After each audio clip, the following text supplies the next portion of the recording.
All righty, then we will call the meeting to order. It's 5:02. This is the February 15th Finance Board meeting. And this is our third meeting of department budget reviews. And so our first review tonight is with the fire department. Do you know everybody here? Have you met Alex? Hi, Alex. Hi, Valentine. nice to meet you, yeah. Alex Woods is the newest member of our board, and you've worked with everybody else. You know everybody else? Okay. So we take this time to just sit down, hear from the different departments, review what's been going on in your department, talk about your budget. We don't make any decisions. This is just at this point in time, this is just when we are understanding comprehensively all the departments and our competing priorities and resources. So if you want to just talk a little bit about your submission and what's been going on, and then we can talk about the budget. Okay. My budget's pretty basic with one exception. As far as basic, the call firefighters and the per diem both went up 2%, and that's due to call volume, and the firefighters have not gotten a raise in 2 years. So I wanted to add that 2% on that. The per diem, I'm trying to build to get weekend coverage, so I can do the same that I do now during the week and put a couple of per diem firefighters on duty to cover EMS calls, to cut back on the call firefighters coming in for EMS calls. So I'm trying to build that over time. And it also covers vacation time for when the full-timers go on vacation. Fuel, we all know that that's going way up, so I'm hoping prices drop, but I did add a little bit to that. I'm already 80% expended on that. My association dues, I went up a little bit because the association dues went up for the Essex County Fire Chiefs. I had it at 3,000. This year it went up 75, so I just added 100 to that to cover that expense.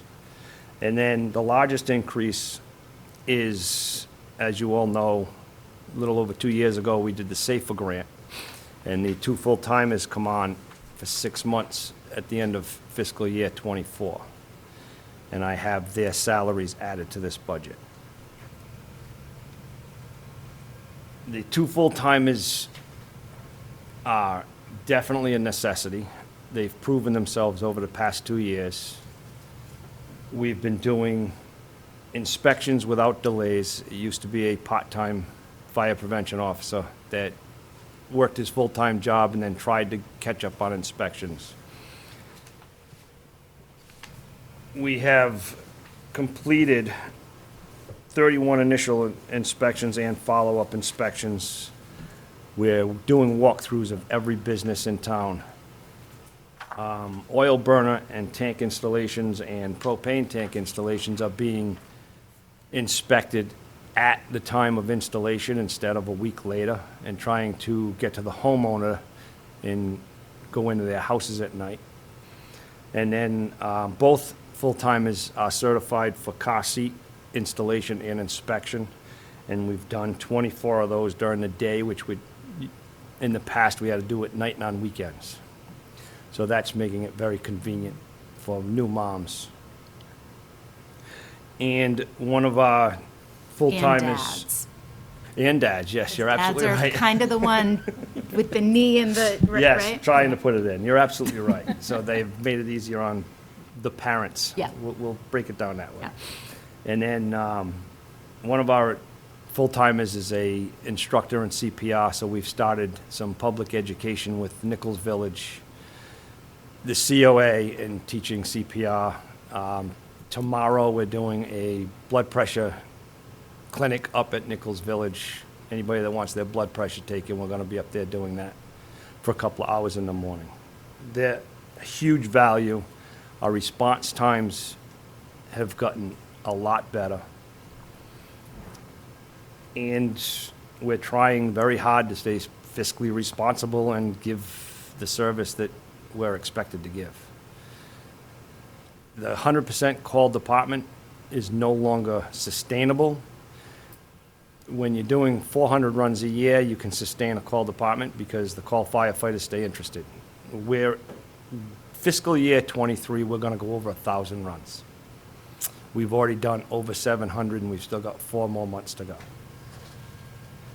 When I first got hired, we were averaging 50 to 60 calls a month. We're averaging 90 to 100 calls a month. The month of January, we did 101 calls. Primarily medical calls. Yes, 60 to 70% are medical, but we also have had some pretty large fires in the past 2 years with millions of dollars of loss in Groveland alone. So our fire runs are also going up. Chief, was that a pickup because of the drought on some of those fires? Yes, last year, the Commonwealth of Massachusetts did not even send their forestry crews out west because Massachusetts was so busy with the drought that they had to keep all their forest personnel in the state, and we did acres and acres. Georgetown did several acres. The Breakcott fire was huge. We sent our brush truck there twice with some personnel, and then we had several in town. People during the pandemic started to stay home and learn how to cook. They're getting better. We're not doing many as we were in the past, but we were doing a lot of cooking by first alert. They'd cook until the smoke detector went off, and then we'd have to go and ventilate. They're not doing as many of those. And then, of course, here in Merrimack Valley, in 2018, you had the catastrophic event in Lawrence and Andover. Everybody that smells gas now calls us. We went out this morning for an odor of gas. That it turned out it was actually a cleaner. It wasn't the odor of gas, but we disturbed Sarah one day for the odor of gas because it was in front of her house. That I didn't know about. Oh. Just throwing it out there. But the call volume's going up for a lot of reasons. A lot more people are working from home, so we're going to their houses more often. And like I said, I tried to be as fiscally responsible as possible with very minor additions. The only other one that was, the large one was the half a year for the 2 full-timers. And I had given a breakdown a few years ago of what that was gonna look like. I know we tried to plan for it, but the financial situation didn't really help over the past couple of years, especially with the pandemic. You're well aware of that. You were involved in that whole, the plan when we had for the SAFER grant and try to do the funding over the few years, but with the pandemic hitting and everything else. We had no, and the, Right. and the education budget, and the disappearance of the grant toward the education budget. Correct. We just had no Right. resources. And that financial instability, we couldn't get the funding in front of it, and now we're coming to that half a year.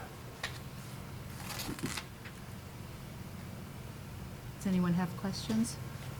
No. At this I point? just want to tell the chief, I think, myself, Fred, you're doing a great job. We're trying very hard. We really are. We have a great crew. We really do. I hope never to see them, but It's usually on a bad day that we get to meet people, but Anyone else? No. I had just, were you, Nope. did you have? Nope. Just a couple quick questions. One is the association dues, you said went up by, $75 this Oh, past okay, year, okay, so I went okay. up 100. okay, I gotcha. wow. Annual testing and inspecting, that is for, Inspections of the trucks, the inspections of the air packs, any equipment that we have to have annual inspections. That's usually goes away quick. I've already got 90% of that spent. That's usually right up front. July, August is when I usually expend all that line item. And then the rest of the year, it's pretty quiet. okay.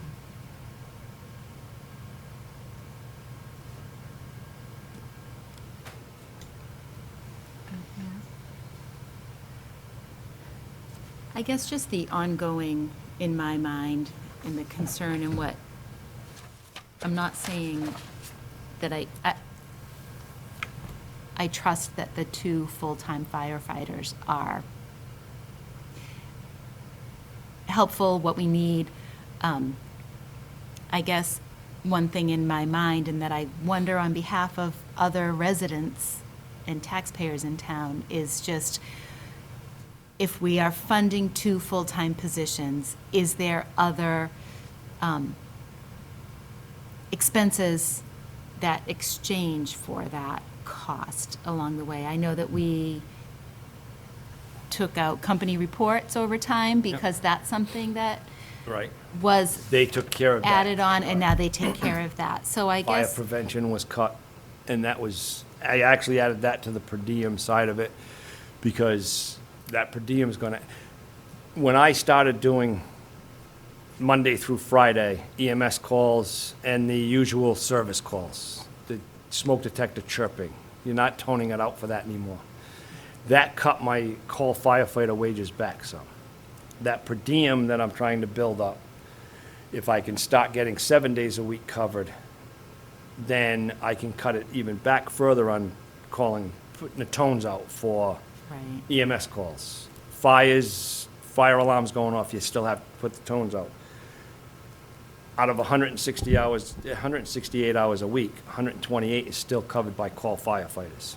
If I expand the per diem side of it, now I can cut that back on the call firefighters, and that call firefighter salary wages could possibly jump to start covering some of that funding. The call firefighters start getting burnout when they start going over 700 calls a year. And like I said, we're approaching 1,000 calls a year. It's very difficult to keep them, they're working full-time jobs, they're trying to get some family time, and the tones keep on going out, and it just, ask my wife. She thought I was coming to retire to a slower department, she says she sees me less now. right. Happily married because she sees me less now, but. So, yeah, I just think information along those lines is just helpful for, as we see all of our budgets increase, Correct. and it has to come at the cost of something else. It's just helpful to know where the value is. And again, I'm not questioning that there's value. It's helpful to have the more information and the more quantified it is. So like you said, that clinics, services that are being offered, savings on Right. company reports and other stuff, all that information is just helpful, I think. Right, and I had a meeting with Rebecca today, and I mentioned that this is a hot, safe building. We have an AED. I wonder how many people know how to do CPR. So have the full-timers come over and teach all the town employees how to do CPR. Now it's truly a hot, safe building. Yeah. And to continue that public education, get a good fire prevention. They have the DARE program through the police department. Get us in the school at least once a week, teaching the students fire prevention. The best people in the world to get to go home and harass their parents are elementary school Oh. kids. We get them in there, we start talking about smoke detectors, they're gonna talk to them. We start talking about evacuating your house. They're gonna go home and make you make a plan to evacuate the house. Because the firefighters just told us we should do that. And that's our best avenue. That's a program I'd like to get in Yeah, to Bagnell and really push. yeah, helpful. And unfortunately, Monday through Friday, we have one call firefighter that comes in if it's toned out for a fire, and he's gonna be 70 in about 16 months, and he's gonna be retiring. We'll be down to just us full-timers.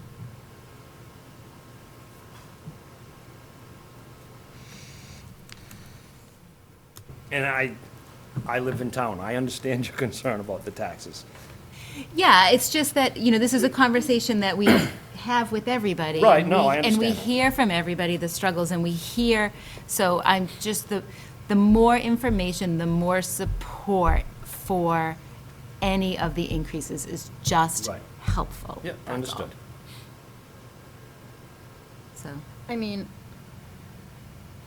I'm looking at this lovely sheet Rebecca gave us, right? In 2020, your firefighter call wages were 109. 2021, COVID, whoa, 171, right, that's a lot, almost $172,000 that we spent, right? And then it decreases in 2022 to 143, so obviously that trending down, Trending down because I'm not calling them during the day. right. Right. So, based on this, it looks like the full-time firefighters is working, Correct. but we'll see when this number comes out for this year too. Right, and Right, the I mean- increased call volume, we don't pick And you- and and choose also when the can't- calls are coming in. Typically, our calls in Groveland are between 7 AM and 7 PM. And looking at these statistics, 60 to 65% of our calls are between 7 AM and 7 PM. If you change it to 6 to 6, it increases to 70%. Interesting. So if I was to cover 12 hours a day with the per diem, it would be a great mix, because now most of our calls would be covered by somebody on duty, and we're not calling them call firefighters. Now you can take that firefighter, the call firefighter wages, and move that around a little bit, and just keep it certain for at night and fires. Are the two staggered? How does the? They're not staggered right now, it's the three of us Monday through Friday. Once I get the per diem built up, then I can try to stagger them to where we're working 7 days a week instead of 5. And now I'm covering more hours during the week. Or even during the day? Like, is there Correct. one from 7 to 4, somebody from 9 to 6, is that? I could try that also, helpful? right. If I got the per diem shifts in there, I could stagger them. And then I would be in the station also. Yeah. See, I'm a bargain. After 4 o'clock, I'm on OT, which is own time. And I come back to all calls. I just feel, and I said it from the beginning, I grew up in a call world that when the tones went off, no matter what you were doing, you were left. I'm still from 1980 where that's what you did. My kids are grown up. The only one I have to worry about is my granddaughter when I see her, and then my wife's used to me running out of markets and saying, "I'll be back to get you."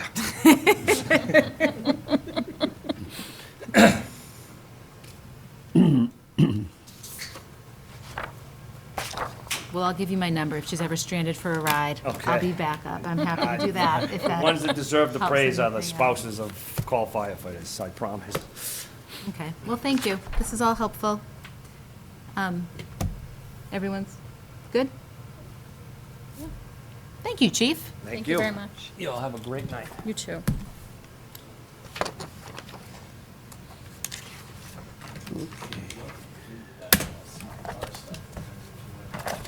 I want to refresh my CPR. I know.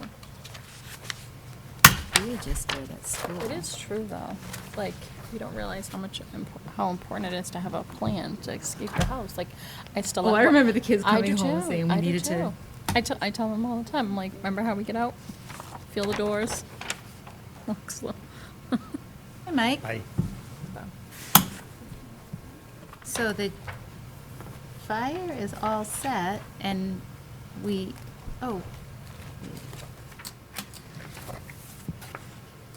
had you at 5:30, but if it's fine with you, we'll start now and, Yeah. and No, it's fine with me. get you in and out on this beautiful, I had no idea until I was on the way here, and everybody was outside. How nice I it was was. like, no idea it was a beautiful day. You want to move Never the left meeting house outside? Since this morning. Okay, so this is Conservation Commission and Community Preservation. Preservation. Yep. Well, and conservation is really going to be economic development and Yeah. conservation? Yes. So I'm not sure when you're speaking with, We already spoke with on the Annie. planning. So you already spoke with her. Okay. So you may. And she intended to be here, but then realized she had a conflict and. Okay. Yeah. So you may have already heard what I have to say about conservation. I really don't have a lot to say about it because it's really only 3 things that are on the budget there. Well, why don't I first just introduce you, since the agenda says 5:30 to 6:15, but again, just for the record, since Mike is here, we'll just start now, a few minutes early. And this is to review conservation / economic development, planning and conservation, and community preservation as well, with Mike Dempsey. And you know everybody here, maybe not Alex Woods, No. Yeah, nice newest to meet member you. of Hi, our nice to meet you. finance board. And this is Mike Dempsey, who is very involved in conservation and puts a lot into it. So if you want to we'll start and go over the budget that was submitted, and then we can just talk about what the department's up to and the budget request for the year. Sure.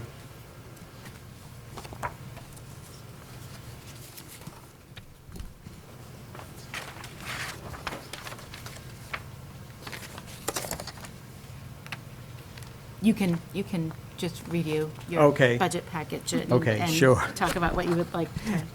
Sure. So our budget is pretty simple. We have expenses, I believe, of 2966, which includes office supplies, signage. It includes our membership in the Mass Conservation Commission group. It includes education courses for our commissioners and our staff offered through MACC. So, as I say, our expenses are not huge, and a part of the economic and planning and conservation department, so we're able now to share some of the expenses with the office, so that works out quite well. The second thing is our stipends. Each commissioner of 7 has a $200 stipend, so that's $1,400. And then the last item is our staff, which is the environmental program coordinator / agent. I have here 21,648, which I think is a 2% increase. And so with our staff, we've had a staff member for about 5 years, and certainly our staff member takes a big load off of what the volunteer commissioners have to do, and also really has more of the expertise.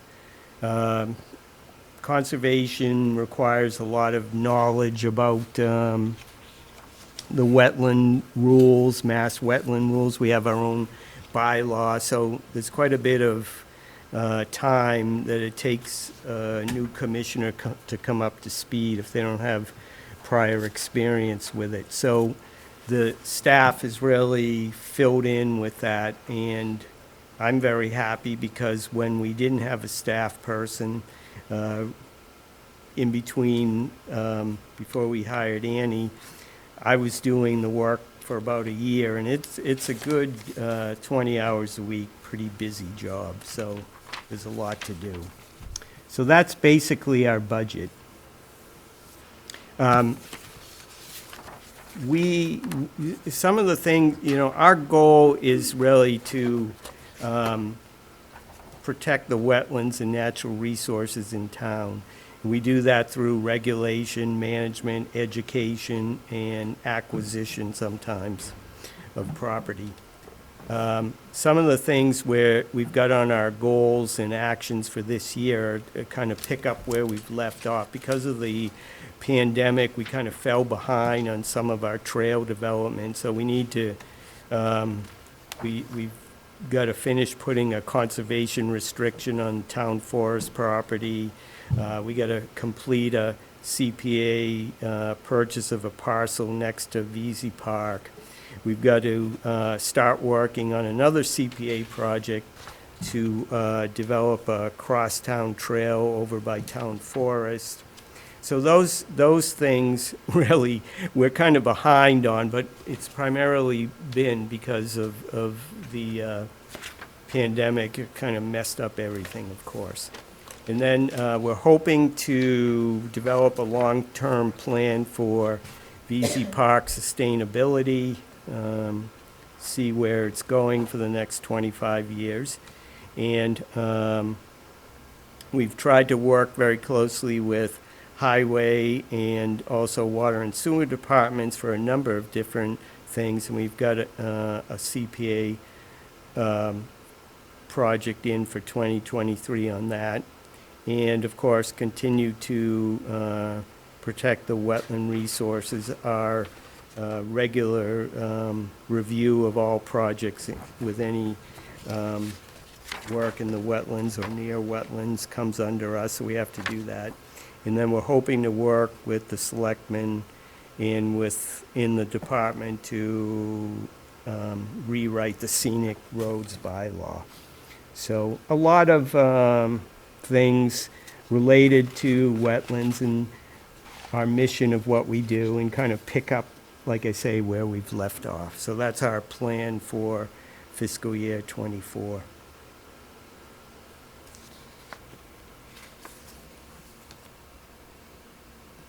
Are the CPA articles there, is there a separate section in here for CPA, or that's not, we're not there yet?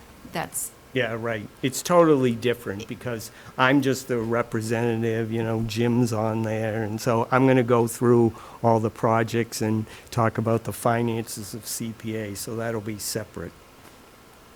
that'll be separate today or another day? Yeah, today. Okay, today. okay. I just Yeah. want to make sure that that's Yeah. going to be separate and that we're prepared for that, because there's some references to it, so I just wanted to make sure we had that. Okay, anybody have any questions or comments regarding conservation? Not me. No, it seems that it's pretty straightforward and consistent with last year and being well-managed.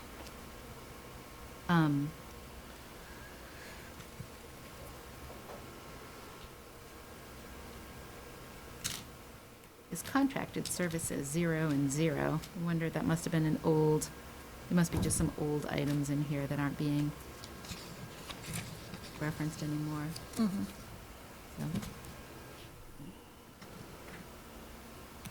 I know when I talked to Annie about the vehicle stipend, she had calculated it based on the rate last year.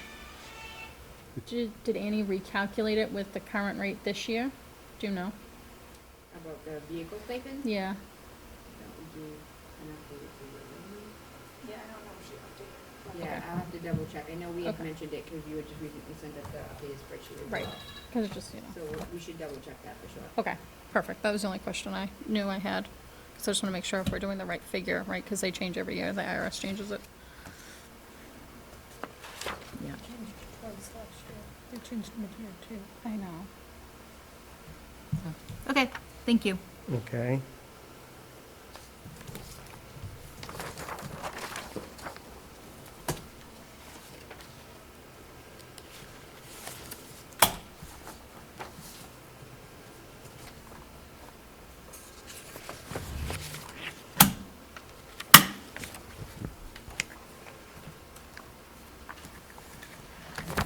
If you like. Couldn't find is- I don't think we have it. I don't think there is one. That's why I was a little, Yeah. thank you.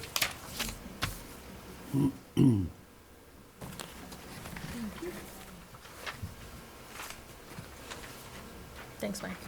Do you ever go over to VZ Park? I want to watch my son almost die in the hill. Love that hill. It's crazy. It's so fun. Okay. So as I mentioned, I am the Conservation Commission representative to the Community Preservation Committee. The Community Preservation Committee is kind of a unique committee in town because it's made up of 9 members of different committees, and all of those committees vote to have whatever representative to that committee. And so your committee is represented by Jim, and so we appreciate his input. Yes, Does a good job. Yes. Thank you.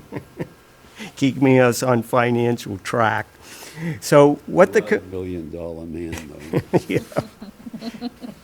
what the Community Preservation Committee does is we every year we do a process. Community Preservation Act, the town of Groveland joined back in 2004, and so there's a 3% tax on on your property tax. So it's a 3% of whatever your property tax is, not 3% of your value of your property. So it ends up, I think the average house in Groveland, it's probably about $280 or so is on your bill, goes towards CPA. So that gets collected every year, and then we get a match from the state, and that all gets put into a pot. It needs to be spent on, it can only be spent on 4 different categories: open space, community housing, historic preservation, and then recreation.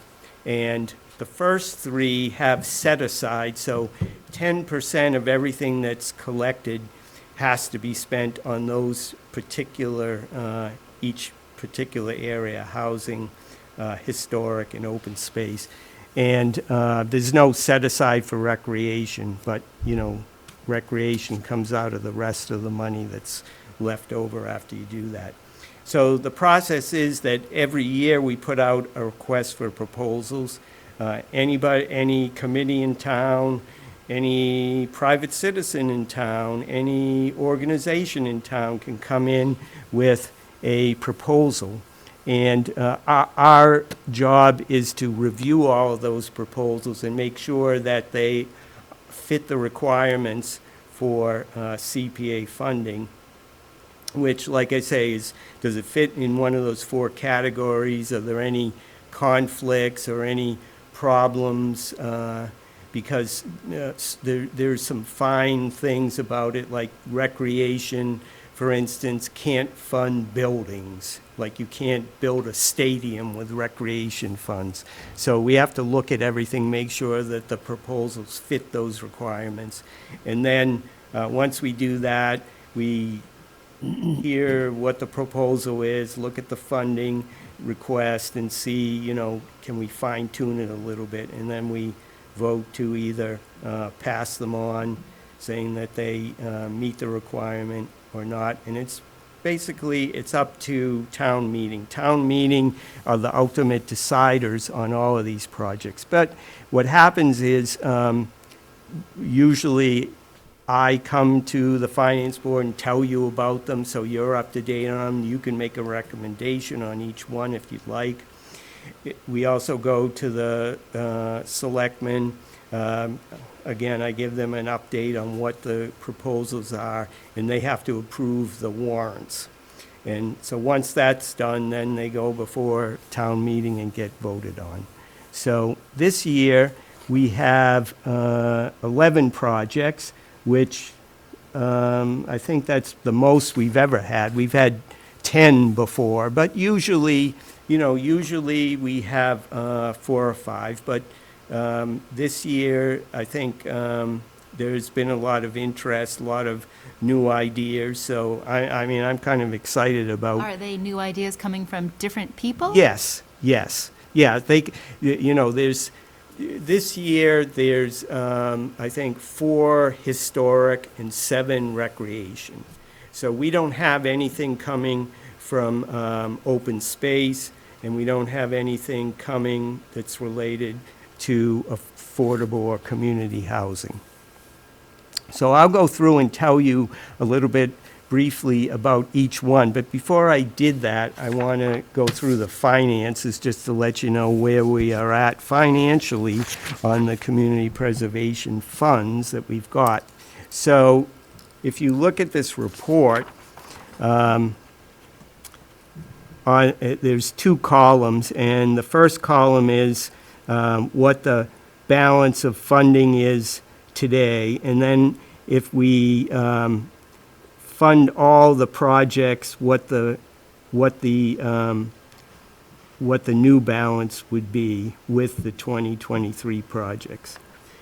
Below that is, we haven't completely allocated, usually happens at the annual town meeting, the FY '22 funds. So down below that is balance with FY '22 funds. So you see that currently we've got a little over 2.8 million. If we voted all 11 projects, it would bring us down to 1.379 and change million. But when we add in the FY '22 numbers, it brings us back up to about almost 1.9 million. So we have a significant amount of money, but on the other hand, quite a bit of that money is in community housing. So, and that's because that's the hardest one to do. We've had about, I would say, 4 projects out of about 35 related to affordable housing. And, you know, we're still working on it, let's say that. So there's quite a bit of money in that pot.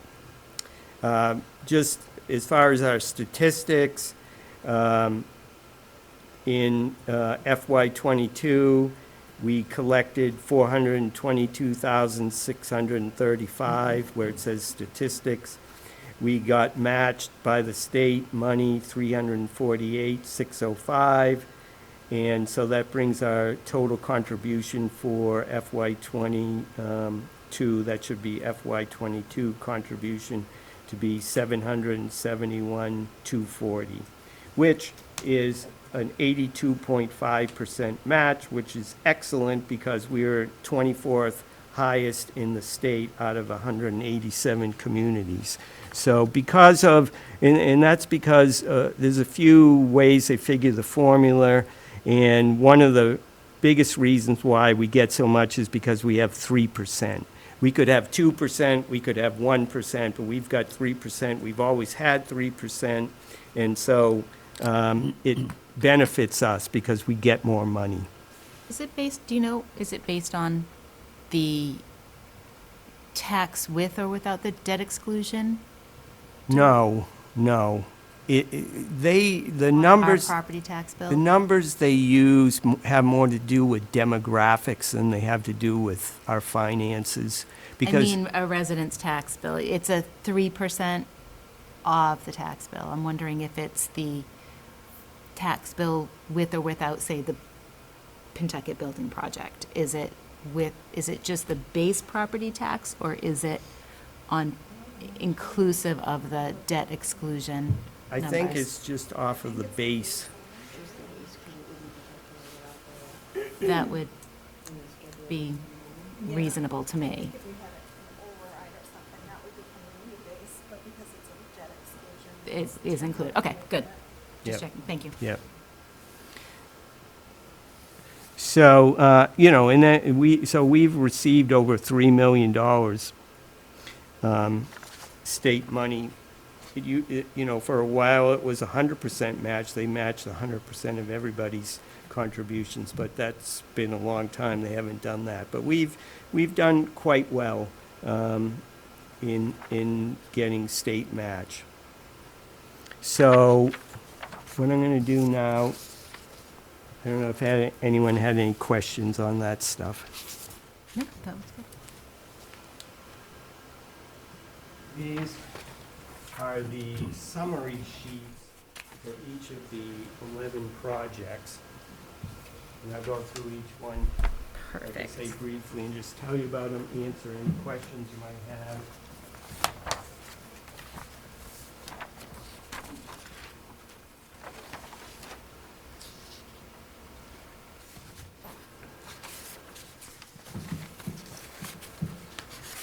All right.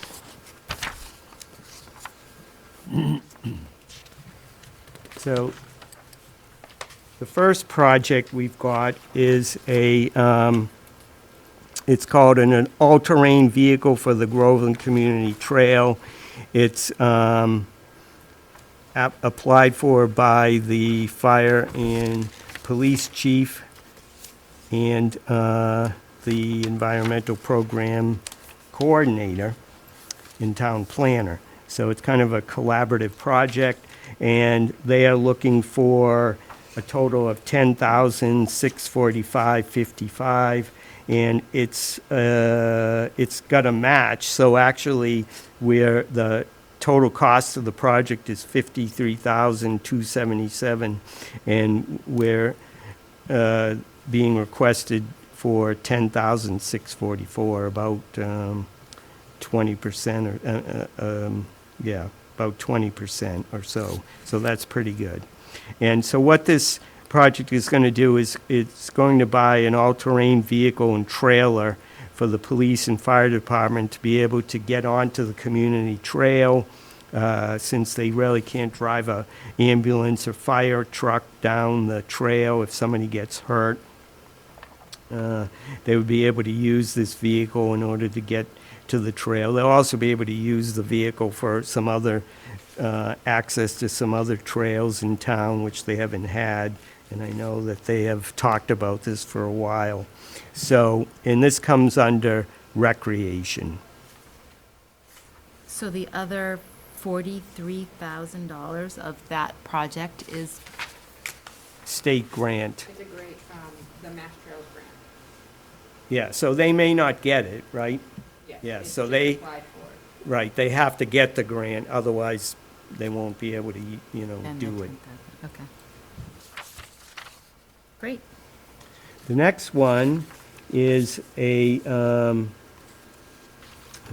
yes, it's the rehabilitation of Lucille's Cottage at VZ Park Phase 2. And this is brought by Vanessa Lopez, the director over at VZ Park. And the request is for $19,250. And this comes under recreation and historic preservation, 2 categories. So last year, we funded a Phase 1 project. Lucille's Cottage is really like the last building that isn't used. It is somewhat used, but not really used to its full potential. And it's a historic kit-built building, so it has historic value, and but as I say, it's underutilized. So what's been done is to kind of start developing the space as a potential art studio. The commission tried to get funding for this a few years ago, but we really didn't have a use for the building. So it's kind of tough to ask for money to rehabilitate a building if you don't know what you're going to use it for. So Vanessa took this on and is pursuing art as the use of the building. So this is kind of a continuation of feasibility grant. So this is not going to be any construction. No construction is done. Up until now, we've had an architect provide potential plans for the site. We've got a art consultant who's working with Vanessa to develop the programming for it. So this is a continuation of what was proposed in Phase 2. Phase 3 would probably be the actual construction, but I think the idea is to pursue state grants, pursue private grants, and so these two, Phase 1 and Phase 2, are really helping to get to the point where they can apply for other grants.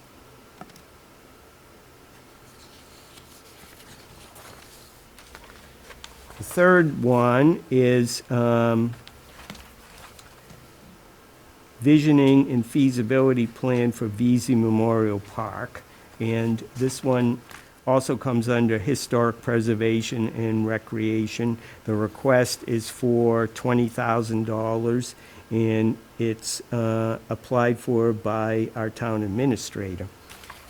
This project is going to hire a consultant to do take a look at the park and try to decide, try to offer options for sustainability of the park. So right now, the commission runs the park, and, we've been doing this for 26 years.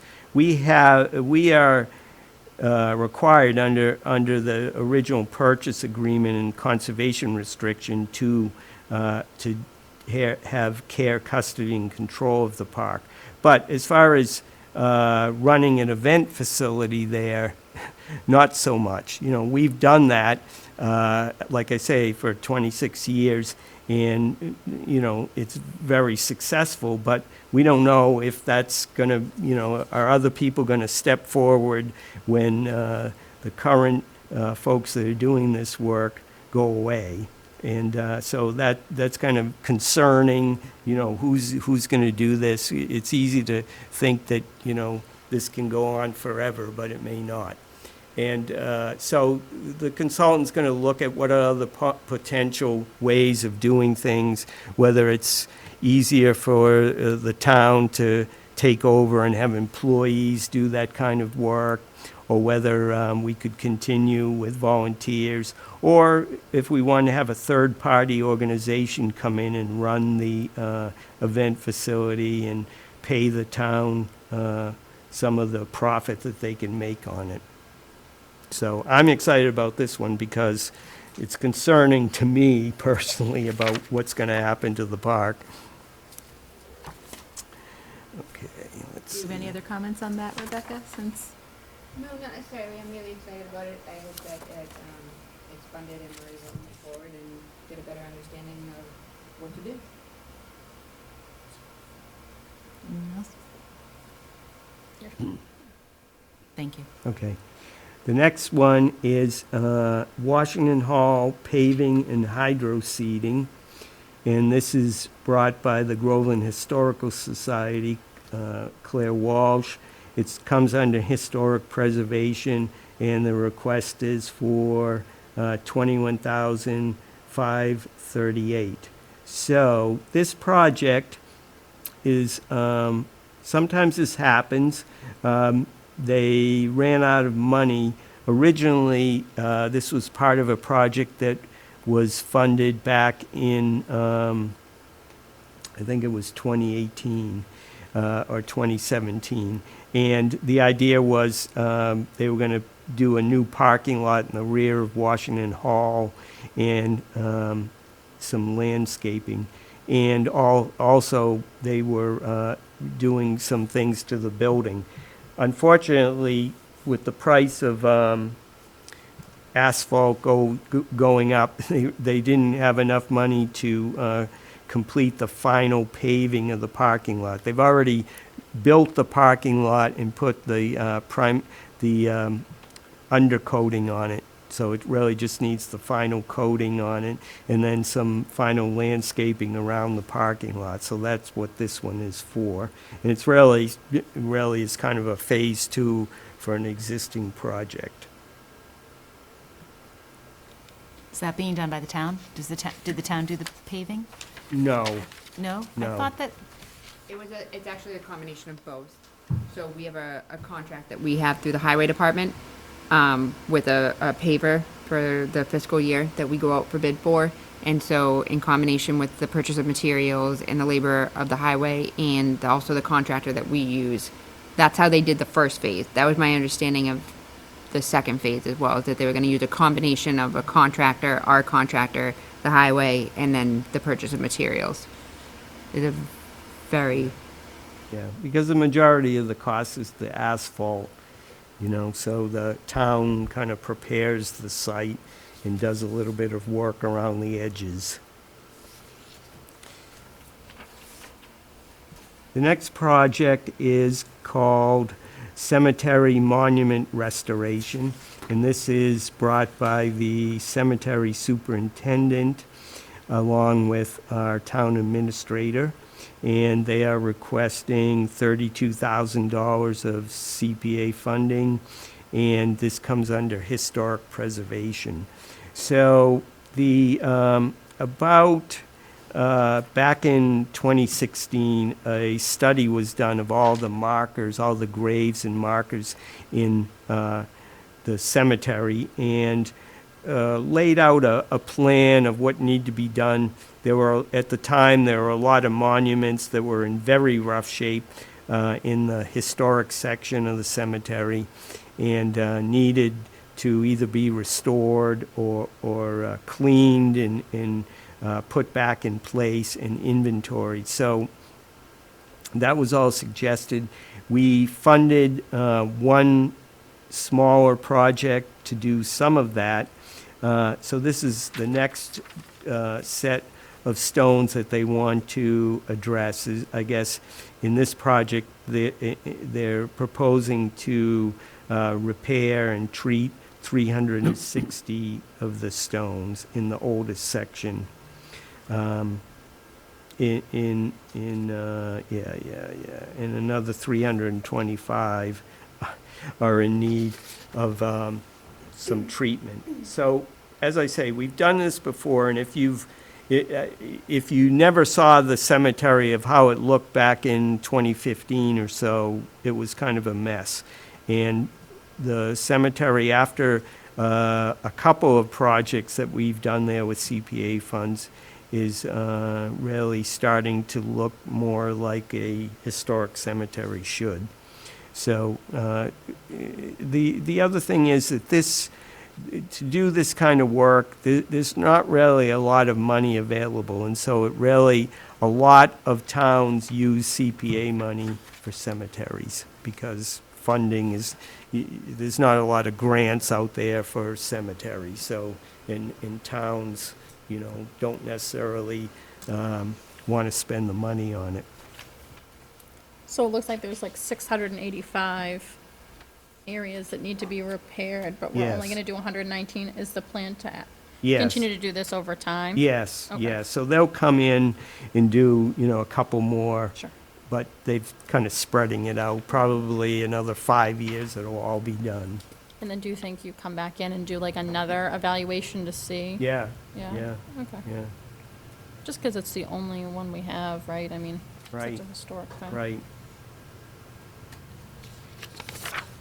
Anyone have any other questions, comments? Okay, The next project is basketball court restoration and reconstruction at Washington Park. This is a recreation category project brought by our town administrator, and the request is for $44,395.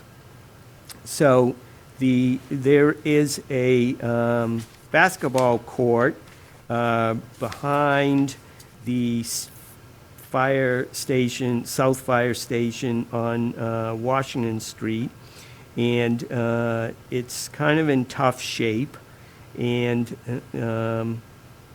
the idea is to repave it, put the markers back and clean it up and make it useful again, because really, in its current condition, it's not very useful for basketball.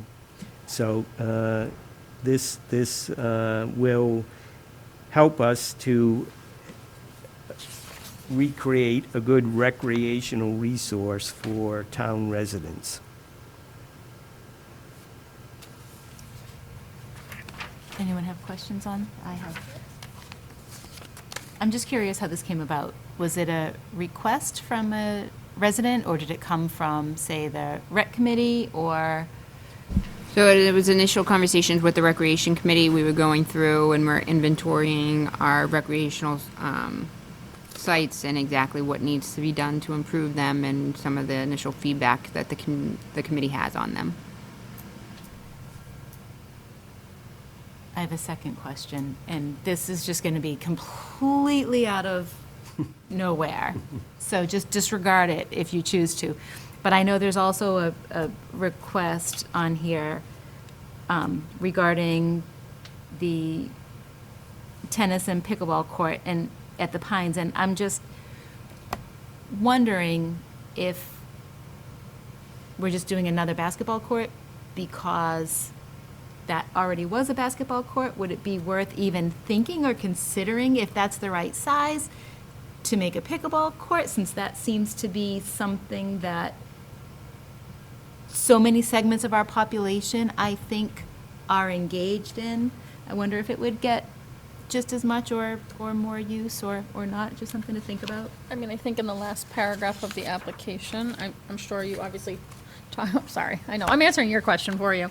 I just see like that they're, and I've driven by and that they're really popular on, like, those courts specifically in that area of town are so, so heavily used, right? I mean, if you're, The basketball court? Yes. At Washington Park? yeah. Yes.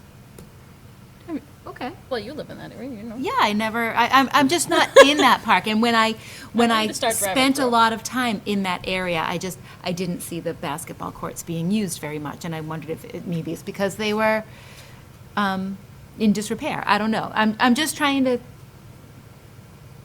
I think it's a case, do we tear it down, or do we, it needs improvement, it needs improvement. So we either decide you don't want to invest in it, and then it's not usable. Because it can be dangerous if they're uneven, Yeah. you know. So Yeah. I'm just, you know, I'm just saying, are we I putting it back understand. because it was there, or do we know that that's the best use of that space for We residents? do know that it's utilized. We have heard feedback from individuals who do use the court, saying that it, you know, there's constant comments about there not being any nets and, you know, there not being any lines. And then with the South Fire Station in that particular vicinity, there's no direct parking, so people park in the actual spots where the hoops are. And then with the project that's before the CPC for the Washington Hall area and the access to the parking lot, it empties out right in that vicinity. So it also makes a great opportunity to kind of, you know, make that transition a little bit more clear and make a more clear delineation where the parking would be and where the court would be, and still allow people to have a half-court option like we do over at the Pines, but also give them a full-court option, which is currently not available. So we do know that this spot is being used, and that there has been some questions as to the condition of such. I'm not too sure if it's, you know, it doesn't negate the very good idea of exploring whether or not there should be another area for, you know, additional tennis courts or pickleball courts or anything of that nature.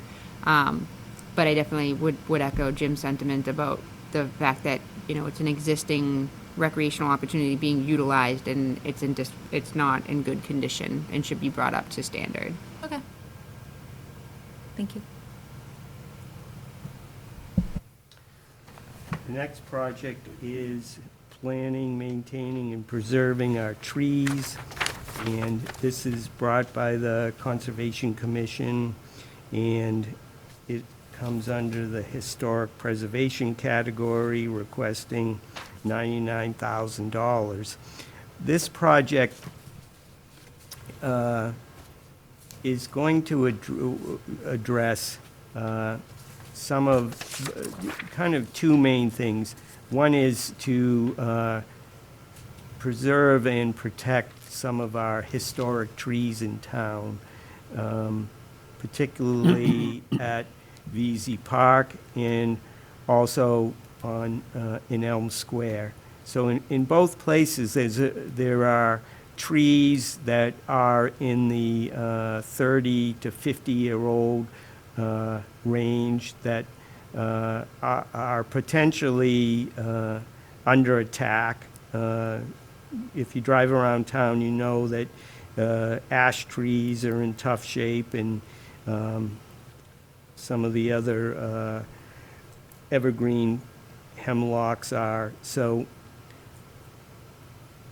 we've got a number of places where some very important historic trees and historic landmarks such as the square are in danger if any of those trees die. The other thing, the other reason why this is being presented is to really educate people about planting more trees and the purpose in why you'd want to plant more trees. So there's a number of things that the project is going to do that aren't necessarily going to cost us money or small amounts of money, encouraging people to plant trees through educational programs, becoming a Tree City USA designated town, and also giving away small amounts of very small trees to encourage people to plant them in their own yards. So we're hoping, the commission is hoping to just really go back to our historic roots of Groveland. You know, we're called Groveland because of groves of trees, you know, so that was part of the reason why they named it Groveland. So we want to get back to that historic appreciation of our trees.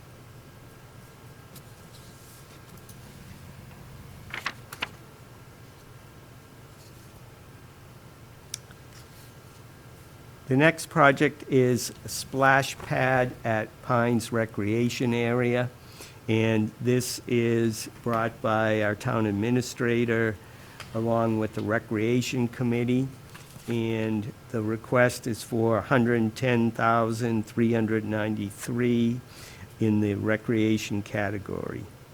So this project would construct a splash pad over at the Pines. If you've ever seen one of these things, they're built so that it's kind of a combination of playground and water park. And so it would exist in one of the available free areas over at the Pines and offer a great recreational resource for younger children. A lot of our recreational resources at the Pines and elsewhere are aimed towards, softball, baseball, basketball, but we don't have really anything for very young children beyond our playground down there. So this will help, I think, attract families to town and also help attract families to the Pines.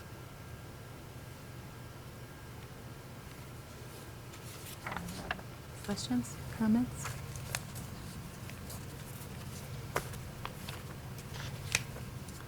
The next project is tennis courts and pickleball courts at the Pines Recreation. And again, brought by the Recreation Committee and our town administrator. And the funding request is for $154,110, and it's in the recreation category. So I'd say about 5 or 6 years ago, we had a number of things were planned at the Pines, one of which was tennis courts, and never got done because of the money, again, kind of ran out on what they did with the softball fields and the irrigation systems. Ended up using quite a bit of the money, and so we were never able, the Recreation Committee was never able to get the tennis courts in.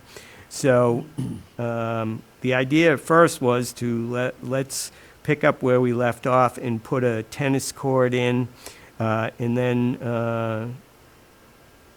I think if you know anything about pickleball, they kind of go together. So the idea kind of broadened into a tennis court / pickleball court, so that either sport could be practiced.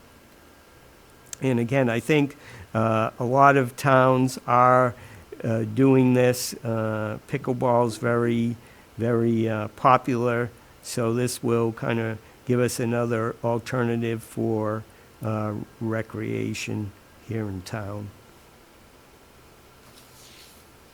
There's one court? One court? One tennis court, but you can, that'll be 2 pickleball courts, I guess. I think it's nice to see this on here after last year, when someone stood up at town meeting and kind of brought that up again. you Yeah, know, so- where's the tennis court? Yeah, but thought it was really nice to see that.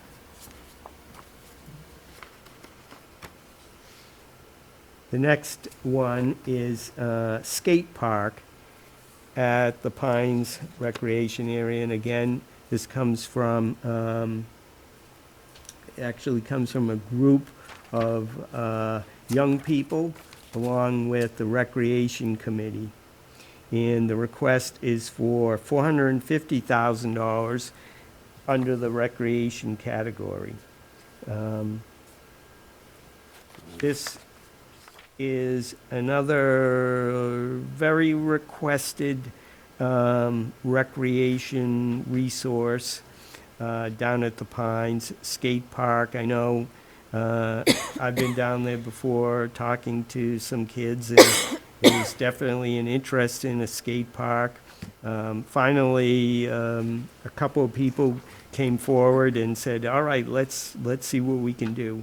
So they got some construction estimates on a permanent skate park that would be, again, located in one of the emptier spots down there in the Pines and offer a great recreational resource for young teens especially, but really people of all ages, I guess, are interested in skateboarding. Also keeps people off the streets, which is a good thing. I think it would be helpful at the time that we may vote recommendations and at the town meeting to maybe, and maybe you're already planning to do this, but sort of show a map and where all of these, because it's hard to envision where all of these new endeavors might reside and still have the Pines as, you know, with everything else that it has. It'd be nice to Right. see how it's all gonna work, so people can envision it. Yeah, because this is kind of filling in. Once all of these things are done, the Pines is pretty much complete. You know, there's not a lot of room left. And it's, you would say, well, where are all these things going? You know, Well, they would are- the skate park be going, when you go down that driveway to the right, where there, it looks like there maybe was one? Yes, it will go where the existing one is now Yeah. today. Yeah. like and it will next to go- where the cell tower is Yeah. over there. So it'll just extend out the other way. Yeah. Yeah, so that's a useful idea. It's just to put together a map. Either we hand it out or we project it on the screen. You got it. And the last project is a parking creation at Shanahan Field, offered by Recreation Committee and our town administrator under Recreation category and requesting $482,000. So, Shanahan Field, great place, primarily dedicated to youth soccer. But again, if you've been by there on a Saturday or even other days of the week, parking is definitely a problem. Neighbors are not happy with how things are done down there as far as parking when the fields are in use. And I think the police aren't exactly happy with them either. So the idea is to solve some of those dangerous traffic problems by creating a parking area. This goes back to when the school was there and torn down. What was decided was to kind of leave it the way it was, and then a historic building was placed on there with not a lot of planning done about that. So this project really goal is to make better use of the land that's there. There's plenty of space, it's just that it's not very well set up. So this project goal is to solve that problem, create safe parking areas for that recreational field.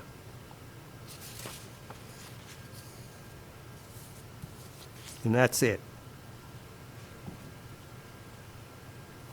Will that provide primarily sufficient parking for the soccer families, or it'll just provide a means for orderly parking for what is there, and then there'll still be parking on one side of the street, or? The proposal was actually for a little bit more funds, but during the process with the community preservation, they had decided that they did not support the additional funds and wanted it to be less monetarily, and that would mean the reduction of the size of the parking. So originally, the proposal was for about 85 parking spots, which we thought would be sufficient for the migration of, different ages playing at different times throughout the day. With the new proposal, it does mean we'll need to go back to the drawing board, and how many parking spots will be created, I'm not entirely sure. But it will add sufficient parking in terms of, like you just mentioned, like orderly, designated parking area that would be utilized for such. And something enforceable, so if there is parking where it's on resident spots or Yes, whatever, then yes. there's something you can do something about it now. Okay. So then all of these, Rebecca just saying that the original proposal was for something a little bit different. That means that all of these are the final proposals from the community preservation Yes. group.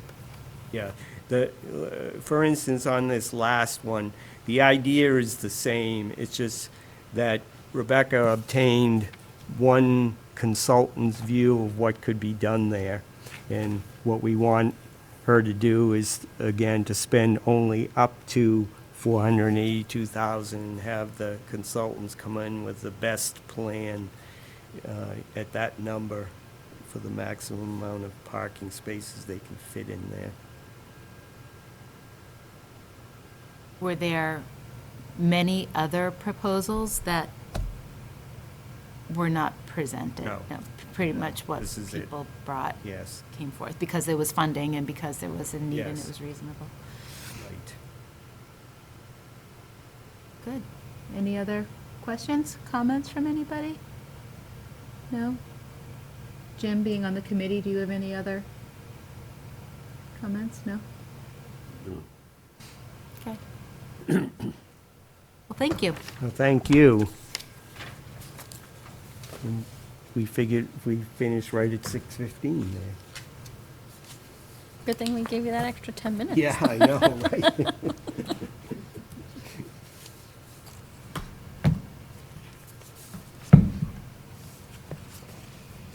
What if the beautiful tree in the middle, is the beautiful tree in the middle of VZ's big hill in Yes. good shape?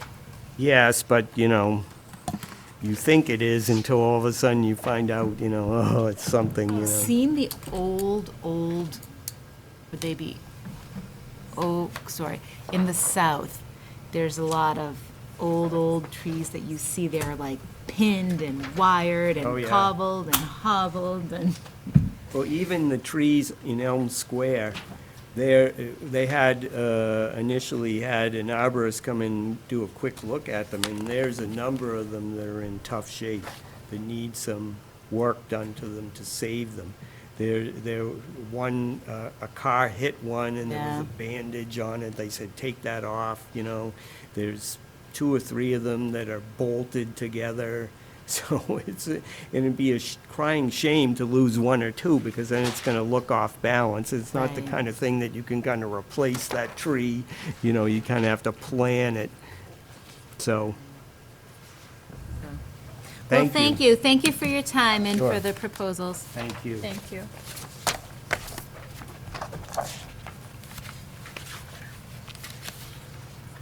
Very good. All right. Then we have the town accountant, who happens to be here. Yeah, to the hot seat. You can sit wherever you'd like. You can stay right there where you are. That's, Go where the microphone is. I don't think I'll be very long. number 7. And you've heard us now introduce Alex a couple of Yes, times, I but think you've we sat met. in our other meetings, so you've had a chance to meet him, so. Alrighty, so if you want to just talk a little bit about what's going on in the town accountant's office, your new office, how are the new digs? I love it. Quiet And- when I need it to be quiet. So if you want to just go over what's been going on, and then we can talk about the budget. Sure. I mean, we've made a lot of changes, the sort of financial group as a whole, especially utilizing our software, hoping to do more of that, being more cohesive between the 3 departments, doing more group-based meetings around setting the tax rate, things like that, getting everyone involved together. I think it makes a huge difference in the process and the understanding of the process. And so those are a lot of things we've focused on this year. Things I want to focus on in my role would be more all the forecasting, the financial planning, taking the finance policy and utilizing all the indicators and everything we've set in there, make sure we're reaching them, set a plan to reach them, funding for capital items. Those are things I'm really interested in. So I'm hoping to, I'm getting a little more involved. It's just, it's finding the time to do it is the problem. So those are really my goals as far as that goes, and I think it will help me both personally and help the town a lot, so.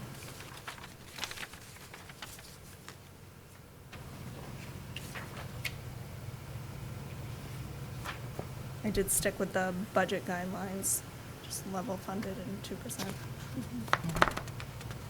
So, do you want to, I think it's great to hear that there's more of a team approach in, like you say, setting the tax rate and stuff like that.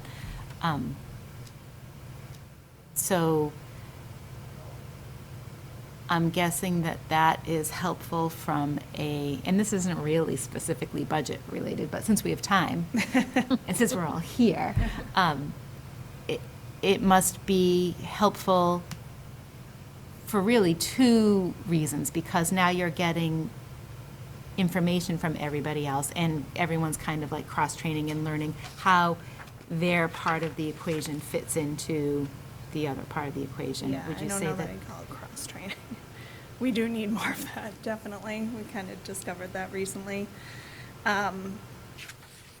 It's just more, it just makes it more cohesive, you know, less paper, the more conversation you have, the less confusion there is. We just implemented small things like that, and it also can cross over with internal controls being covered. We've had a big focus on that. We had really good internal controls anyway, but just sort of making sure everybody understands how that works, and we're always having 3 points of check on everything, and we're trying to have information flow in, especially from the treasurer's office, more often to me as on the revenue side, Yeah. because I would like to report on that more throughout the year. There's still a little catch up there now on my end. They've gotten it through. Now I have to catch up with what they've pushed through, so I'm almost there. So I can just be more consistent, because, you know, as you all know, late financial information isn't very informative. It's like, well, we don't care about this anymore, you know? So I'm trying to make it so we have a lot more reporting in a reasonable time period, so the information is useful. Do the development And the implementation of the financial policies help in that regard? Yes. As well? Yes. So it, Very excited about the financial policy. that's great. So it helps to align everybody's tasks and duties and priorities and Yes. deadlines? And we're implementing procedural manuals that we're kind of just writing on our own. I have a very scratchy, rough draft that I'll be building on. Anything's better than having- nothing. Yeah, I mean, I don't have, you don't realize how you just do things, and, Right. you know, I don't have a month-end close checklist. I just do the stuff, so I want to have all that documented, so Right, someone could come in and go through and say, oh, this is what needs to be done. right. So, things like that. I think we're gonna go through, the auditors are gonna mention the fraud risk, or was it the internal control? We did the internal control piece. I need to go around, we'll probably be interviewing department heads. It's just, they even give you like a template that you can use, and it's just to go over what types of fraud risk each department could have, and then what we have in place, and then you put that in writing, and sort of becomes a internal policy and procedures type of assessment almost, We have the one that you that we can did. have on file. We had the one we did with the financial policies, which they said was great, but apparently under the accounting laws, they need to have some. It was under federal- like a federal, because we have federal grants.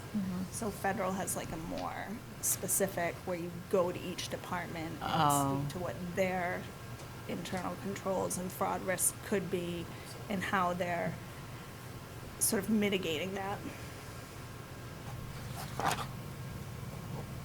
So we want to implement that too. Get it off the management ladder, Yeah, that's really great. All good things, Ellen. Did you go to the conference last year in Amherst? I did, and then this year I don't have to go, but I have to take the practical exam. Because I only studied for 3 hours last year, because that's all I had, and I missed it by 3 points. Oh, no. I passed the legal, missed the practical by 3 points, so So they frustrating. said I can just go out and take the exam. There you go. I'll start studying now instead of the night before. You try to set time aside, but it never happens. And you have to actually go there Yeah. to take it? Yeah. Good for you.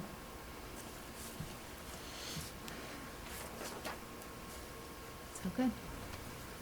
Good stuff. So many positive things with Ellen. I loved it. It's nice. Thank you. Thanks, Ellen. Thank you.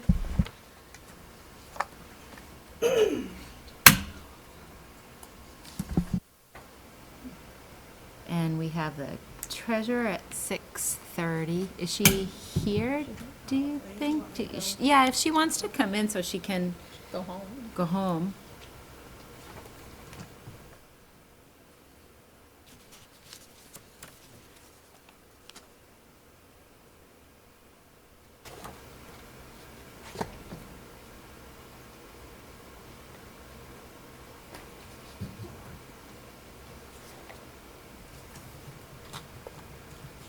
Do your kids have to bring Valentines into school?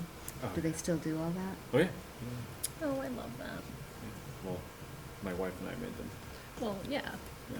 but the kids bring them in and get Yeah, all the credit. definitely. Oh, Yeah, absolutely. love it. It was like a little sweatshop. We used to make those folders. We would, like, I guess we took like a big piece of construction paper. Yeah. And you fold it in half, remember, then you like staple the sides or whatever and decorate it, and the kids would all go around and put, Yeah, so we had construction paper and we'd cut it in half, and I would cut like a heart, put like 2 from separate house from my youngest and oldest, and then my oldest would write his name and who's going to, and then my wife would tape stuff on. fun. Yeah. Hi. How you doing? Good, how are you? Good. So, have you met Alex? No. I don't think we have. Nice to meet you. Nice to meet you. Alex is the newest member of our finance committee. This is, Michelle is our treasurer, and you know everybody else. Yes. So, I know you. Uh-oh. Caught me with my dog. Oh, I did. She says it with a smile, too. Well, she had a dog, of course. Were you at the dog park? Yeah. No, yeah.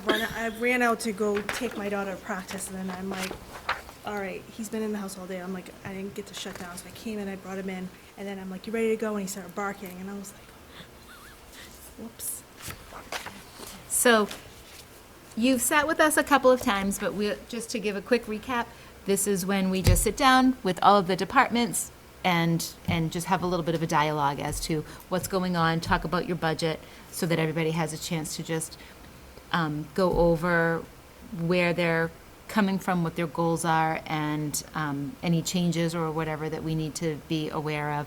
And then we just take that information when we look at the budget comprehensively and talk about where the competing, needs and priorities and all that stuff are. So if you want to just take a minute and talk about what you submitted to us, what's been going on in the treasurer's office, then, Sure. for us and for the benefit of any residents and taxpayers that may be. Sure. This is my second budget, by the way. I wasn't here for the first one. But things are going good. We're actually cleaning things up. The tax title accounts that have been sitting dormant for a little while, I kind of. Fun little project. Yeah, you learn a lot that way. So we've had about, well, you just wait a little, I would say almost $400,000 cleaned up in that. We also put some more stuff in there just this year, so it went back up a little bit, but I'm sure that some of that's the Valley Screw is the biggest one that Yeah. holds that account so large, but at the end of May, we can foreclose on that and own it. Oh, So wow. that will come off the tax. Why at the end of May? What causes that trigger? It was, the tax taking originally was taken the wrong way. It was filed in land court and not registered lands, so I had to disclaim it and reclaim it, so you have 6 months. So he has 6 months to pay it, or we can foreclose on it. So I had to start the whole process over again. But it's only a 6-month process? No, Yep.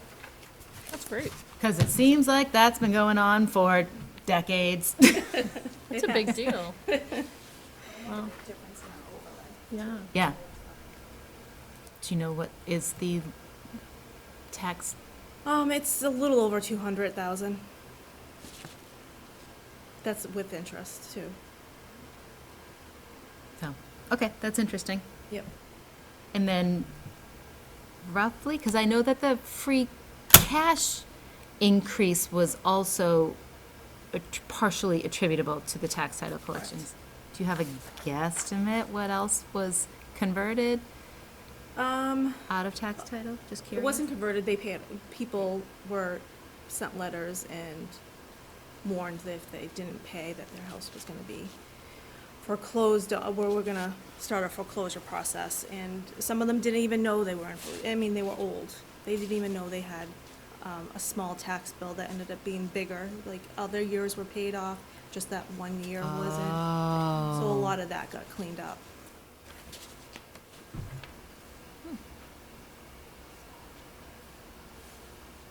Then how does that impact free cash versus our regular revenues in the general fund? Well, it still sits on our books until it's paid off.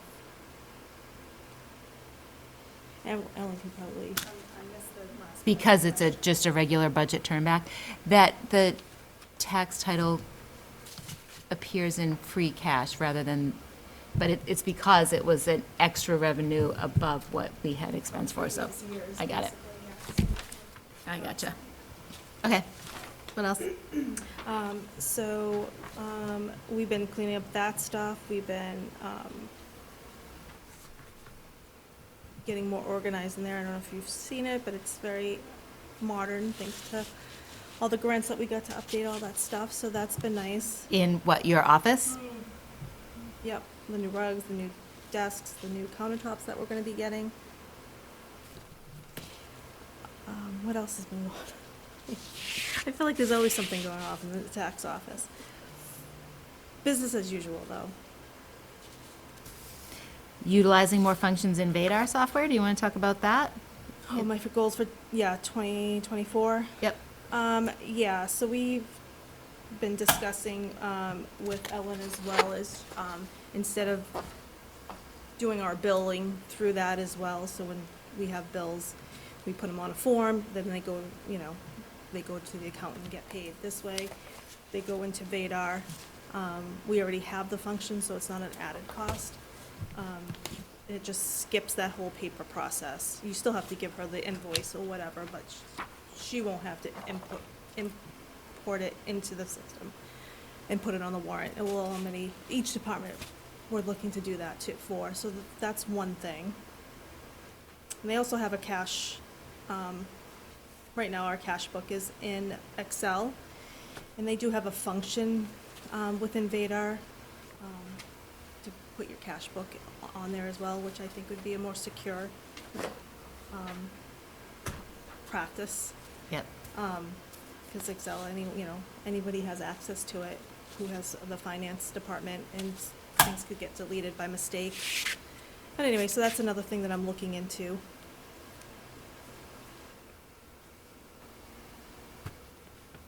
And looking at accounts and improving investment opportunities?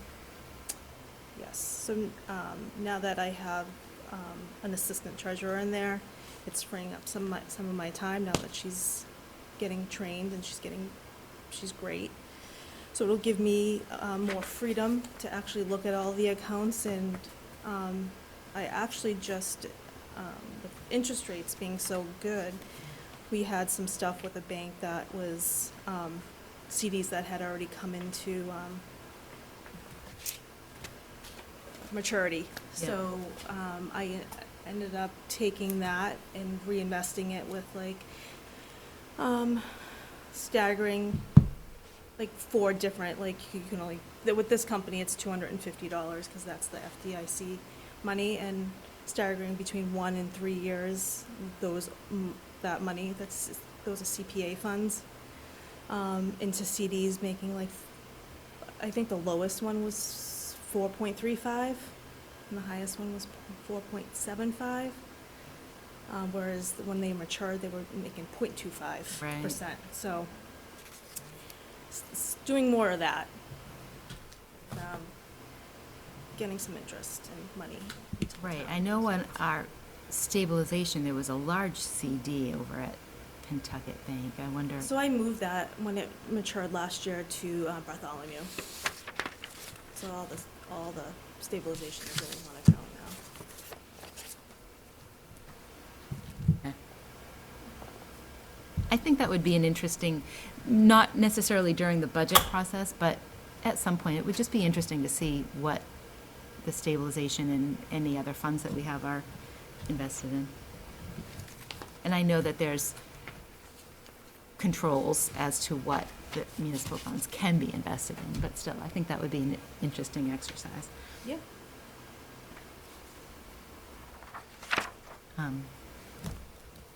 Good stuff. Anything else? Do you want to talk about the budget? Sure. Most of the line items were level funded. I increased 2 line items. So the assistant treasurer, I am looking to her to go to 37.5 hours, and also become the benefit coordinator. So that would, free up some of my time and centralize that a little bit better. Is that just an increase on hours, not rate, or is it both? It is both. Yep. Okay. And then the other line item is the payroll fees. We went over those fees last year, so I increased it too, so that we didn't have to do that again this year.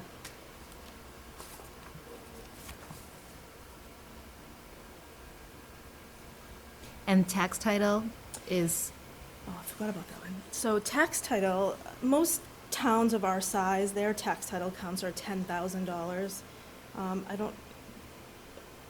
this is already underwater, this is already negative. It legally can go negative.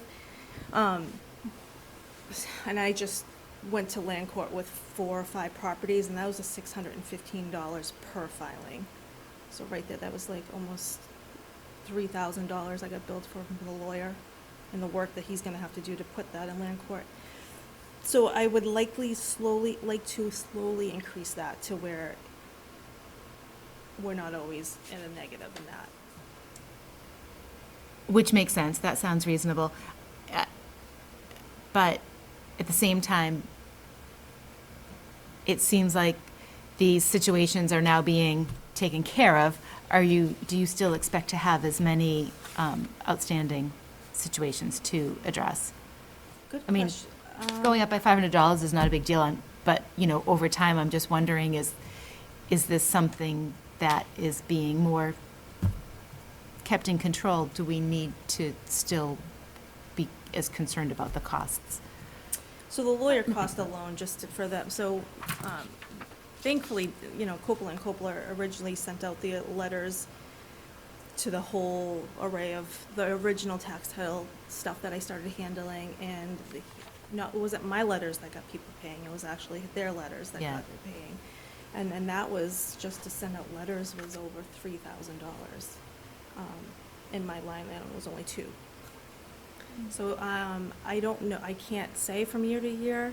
I'm hoping that we get a lot of it cleaned up, but for Right. this year, I know that I'll definitely use the 25 if it's approved.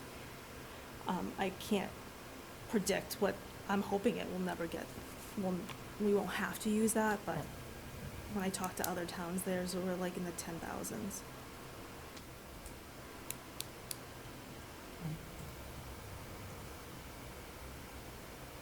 Anyone else? Any other questions Yeah. or comments?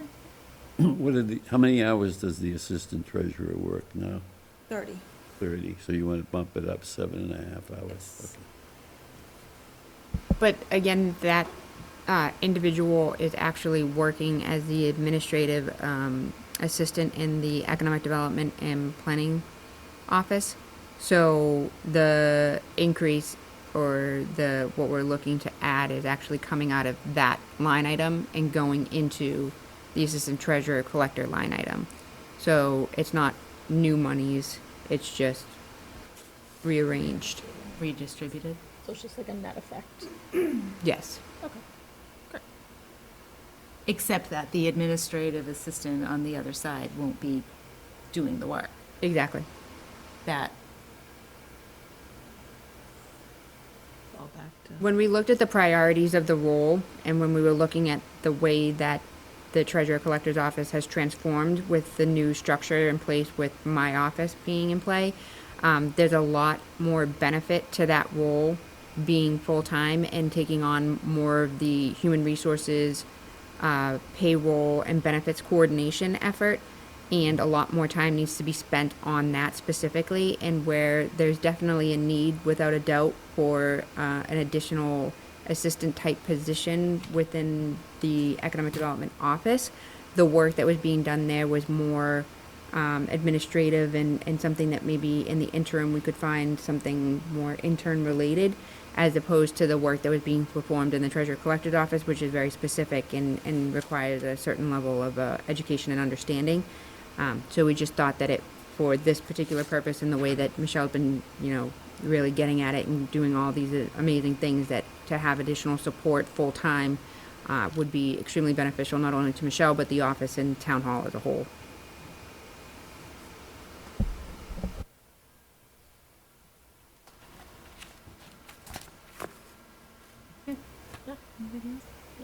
thank you. All right, thank you. Thank you.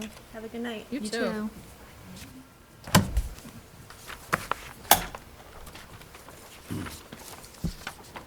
Okay, so that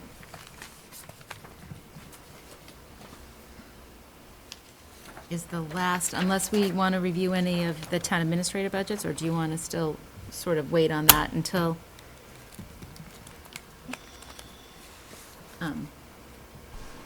It's your call, however the board wants to proceed. I just want to, again, make mention that as we further go into looking at the budget requests and looking at our revenue numbers and what we're estimating, we're still not where we would like to be in terms of a finance-related position. The revenue and what's being requested, obviously, it's not matching up, not knowing what's gonna happen with the school. It's very concerning about the additional monies that would be required, trying to meet just a 3% increase on their assessment from last year, as I mentioned recently to the Board of Selectmen.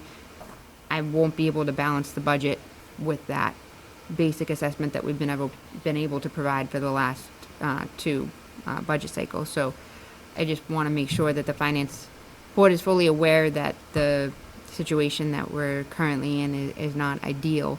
And I do have some concerns about that based upon the rising cost of just utilities and other types of, insurance and things that we don't have control over, and how that impacts the bottom line and what's being requested from the departments. And also, I know it hasn't been brought up at the Board of Selectmen yet, and not necessarily by the board, the Finance Board either, but the Collins Center study and the wage classification, there's been a lot of internal rumblings about what's happening, what's going to be the priority. And when you start looking at the revenue numbers, it doesn't really leave a lot of room for us to address some of those wages that I think that the board and the Board of Selectmen would like to see. So I just think that moving forward, we might want to incorporate that a little bit more in our future discussions, and maybe try and come up with maybe some recommendations as to what we would like to see, or how the Finance Board would like to proceed, and that would help guide the conversation maybe with the Board of Selectmen in terms of a greater financial assessment. But just to keep that in the back of your mind, that it's just, I don't know, I mean, poor Ellen has to listen to me every day, but it's, the numbers just, they're just not working yet. Is it realistic to think that we can not have an override just with the town budget? I don't think it, I think realistically, I'll say it on camera, there's gotta be an override. We gotta do an adjustment here. You did the wage study, that opens a whole, that's personal, that's money. So I think we need to be open to, because like you said, insurance companies don't care about Prop 2.5. Any outside vendor, the rubbish people, they don't care, So that rule of 2.5, this town has done a real good job about that. But we've been taking it off the backs of our people. We don't have too many employees. We don't have enough employees. So I think we need to manage, and unfortunately, sometimes we have to do that. We've never done this, okay? Not in my 7 years lapse time. I don't know if it's ever been done, but realistically, I know these are tough times, but I don't know how we avoid that.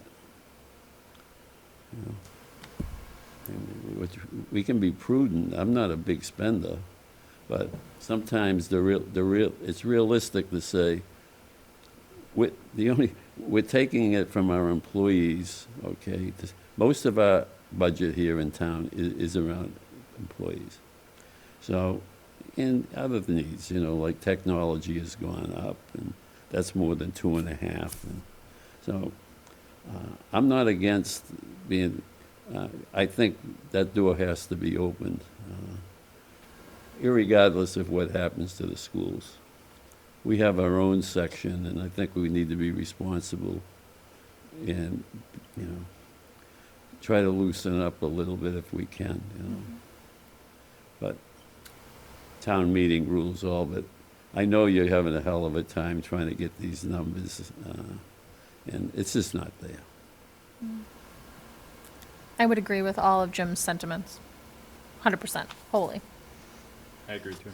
Yeah, I just think we've done, I mean, I've only been on the board 3 years. There's just no way. Like, the numbers don't work even if we level funded. I mean, there's no way. And you can't do a salary study and not do anything. You just can't. And we have worked within our means for a long, long time. And it's just time to get where we need to be. Did you look at what the closing of Cedar Dale Grove Center would impact? Did you look at the closing of Cedardale Groveland and what impact that would have going forward? Not necessarily. I mean, their taxes are still current. They've still paid their taxes. So without, I mean, we could probably run an analysis about what that does with removing them as a taxpayer if they were to fail to pay their taxes. But I don't imagine that they would if they're looking to sell the property or they're looking to do something. Something to keep in mind because, you know, Once they stop paying their taxes, yes, that would be, I mean, Yeah. one of their largest, they're one of our largest taxpayers. So it would definitely hurt. But I don't see if they did that, how they would really, It would become part of the sale, is it? I would imagine we'd recoup that somehow, but agreed, it would be definitely worth Right. looking into, for But if it sure. ever got to that point, right, to recoup it would be what kind of expense, and then how long would that take? I mean, if you're talking 2 years without that, that's a lot, even a year, that's a big deal. No, I agree. Yeah, that's, yeah. We can definitely do that. It's a good idea.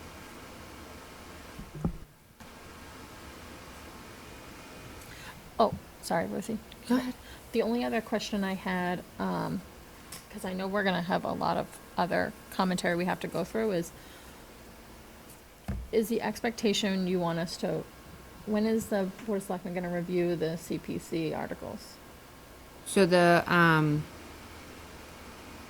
after the last meeting I had with the Community Preservation Committee, my understanding is that Mike Dempsey will be before the Board of Selectmen on February 27th at their next meeting to go through those specific projects and warrant articles so that we can get those squared away and then focus on the remaining warrant.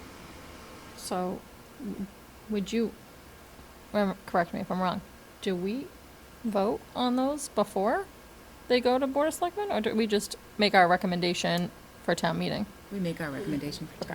So we don't need to vote them? It doesn't need to be done now, as long as before the warrant is printed, we have the Finance Board's favorable or unfavorable recommendation. That should be fine.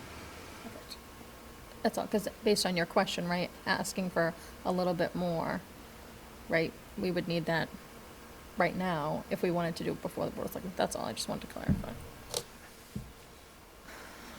So I agree with everything that you say, Jim. I think that this has been a difficult position for us to be in. We've had difficult conversations for years now, and one of the first steps that we needed to make, in my opinion, was to have a town administrator in place in order to really address some of the larger systematic issues. And now we have somebody in place. And to bring our budget in line with really where we think it needs to be in order to provide the services to the town and to support the employees and the residents. 2.5% every year just is an equation that has stretched too thin. And we've made it work, and the employees have made it work, and we appreciate everybody's effort in that regard. But I think it's time to bring that issue forward and really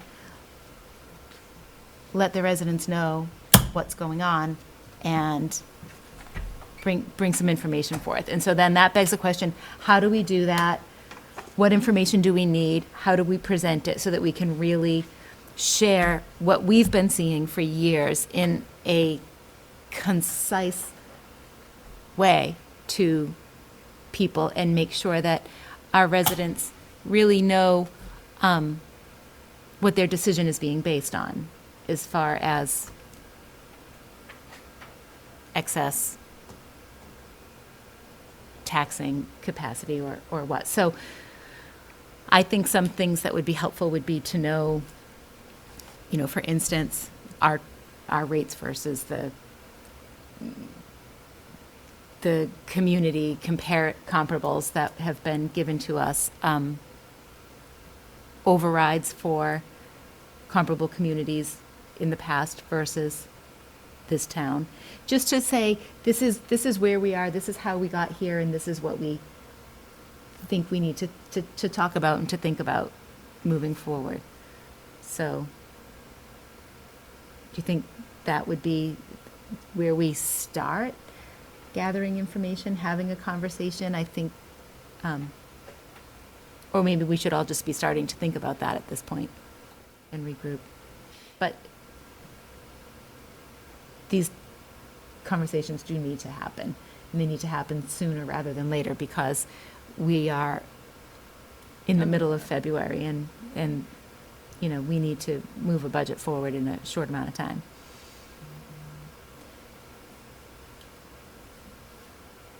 Comments? No? I agree. I think we need to look at like what other communities have done, like how frequently, how often. Sorry. I agree, like, we need to look at what other communities have done, what their overrides have been, what they've been for.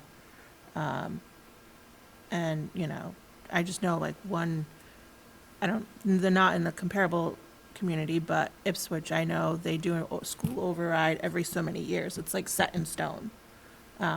They balance the budget for so many years and then they do an override and then they balance the budget for so many years and then they do an override. So, you know, we have to look at different strategies because, you know, we have a lot of stuff that's outside of our control.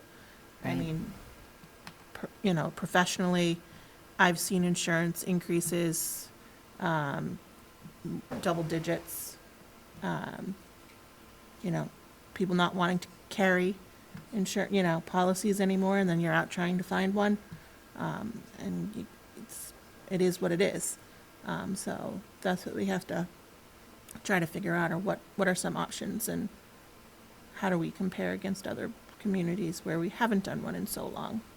Do we have a sense, I'm just brainstorming here, if we increased the budget by 500,000, what does it look like at 750,000? So we're treating this like how we're going to allocate this money over the various needs here. So I don't have a sense myself, because I don't know how to do it, is if we increased it, say, 750,000, what would that burden put on the taxpayer? So I did an original assessment based upon the budget book that we just received from the Pentucket Regional School District. So if you look at the budget book in the beginning, they don't give you like what the assessment would be per se yet, because they're still looking to finalize their numbers. So it really is just kind of like just general estimates when you're talking here. But they said it's about 1.6 million deficit on top of an already assumed 3% on the base assessment from last year. So that would be a base assessment from fiscal year 2023 to 24, where the 3% increase would be about 10.5 million, up from the 10.2 million from the prior fiscal year. And then if you take that 1.6 and you multiply it by our multiplier for our student count, you're looking at about $665,000. So then if you take that and you run it through the DLS property tax impact calculator, you're looking at about 55 cents added to your tax rate. So you're looking at going from like 1313 to 1368. So then you're really kind of going based upon your assessed value of your house, whether you go from 500, up, and what that really looks like. It's about $100 for the entire year. So we have done initial analysis off of that, but that's just taking into consideration the school, and then taking into consideration just giving, 2% contractual increases and trying to meet what people were very graciously, the departments did an awesome job about what do we need to get by. They didn't ask for a lot more, and you can see that based upon what everybody's requested. So, that's just like a needs budget right there, and that doesn't incorporate any additional increases or anything like that. So that 665 is associated specifically with the school. So we could look at it two ways. One is to say, we can't afford to give the school 3% because it's killing our budget. And so we could say, in our minds, we're going to give the school 2% and then put the rest on the override. It's six and one, half dozen in the I think there's an override on both, to be honest Well, with you. we would give one override, and how we allocate those funds is up to us. Well, we all know that the school budget's in the 65% category, so we already know the answer to that. They're the easy ones. What are we going to do to run our town operationally? Because we don't run the school. Well, that's what I'm saying, that in our own internal budget, we can say, okay, we'll give the school the assumed 3%, and then we need the override for the school, and we need an operational override for ourselves. Or we could take it under our own control and say, we don't have the money to give the school 3%, because we didn't have it 2 years ago when that $250,000 disappeared, which is kind of where we've been chasing our tails. So we could internally say, we can afford to give the school X amount, and then take the difference of that 3% back into our own operational override. And I Either agree way. with that assessment, but the one reason that, like, I keep on bringing up, and I'm not really good at vocalizing it, because it just gives me a lot of anxiety to think about, is that with the column that I created on my own spreadsheet that I play with and we share with Ellen, and we go back and forth and we look at things, I put a 2% on the base assessment, and I'm still in the red $6,000. And that's with giving people, again, just the basic what they requested and the 2% and the contractual increases. So with that, we're still looking at adding an additional $100,000 to the override if we were to do it like that. And you're looking at $716,000 for an override, but you're still not, I mean, you're generating some, some wiggle room for the department so that their budgets aren't slashed and everybody gets at least a 2% increase as opposed to nothing. But There's still that structural deficit that we will struggle with over time. So then the question becomes, do we take this opportunity, if we're going to have the dialogue and move forward, to correct the structural deficit, and what would that be? And when you have two overrides, you're weighing both of the overrides against each other. So when one passes, what happens to the other one? Right, like if we say we're gonna put the override all to the school, and it doesn't pass, then, and it passes in the other two towns, We pay anyways. we're paying anyway. So it is no difference. And then whatever we would pass, if it was to pass an operational override, but yet it failed on ours, but it passed on the other, whatever you make up operationally, you'd have to try and put the money towards the school, because you had the obligation to provide the assessment based upon that calculation. So it's kind of like, but maybe there's a more legal review that I would need to do, because I know, with an override, you're specifically voting on an override for such purpose, so maybe you couldn't do that, but I still don't know how we'd come up with the additional funds. You're just kind of, okay, well, you can't do it towards that, then you're still offsetting it with whatever you didn't allocate, and kind of, it really is just kind of a moving of the money kind of thing at that point. It's still going to hurt, no matter what. And I do know that I think Merrimack at the last Board of Selectmen meeting were also struggling with worst-case scenarios, trying to figure out exactly what would happen as well if it didn't pass in their community. So I think they're also concerned about the impact of what's going to happen on their budget. Yeah, I think that's the other side of the conversation is, and what do we need to shoot for? And then the message for the people that need to make this decision, the message would be, and if it fails, this is what is Yeah. at risk. This is what we would have to do. I think that's the biggest thing, and I keep going back to that, is I think we need to make it as clear as we can be of the effect it has if this doesn't happen. It's not a conversation to scare people, it's not a conversation to people. It's not a conversation to scare people or have them feel uncomfortable or feel like we don't care. It's like, if this fails, this is what happens. And there is nothing we can do about that, because the 65% of the budget does go to the school. And if, there's just no wiggle room. Like, there's nothing else you could possibly cut from this town hall to make that work. And we shouldn't have to do it. The bottom line is, we just shouldn't have to do it. It's not fair to our town employees. It's just not. It's not. Well, and it's not fair to the residents It's who not. are Who are paying their taxes. and expecting services for their taxes. And Yes. so we It's just not need to fair. make sure that everybody understands the decisions that are being made. So we need to work on that. We Yeah. can talk between meetings, and we can talk about how we would get information. We need to offer a budget review meeting. We need to invite conversation I agree, and 100%. education and get it out there, so. Okay. Just so that we can continue to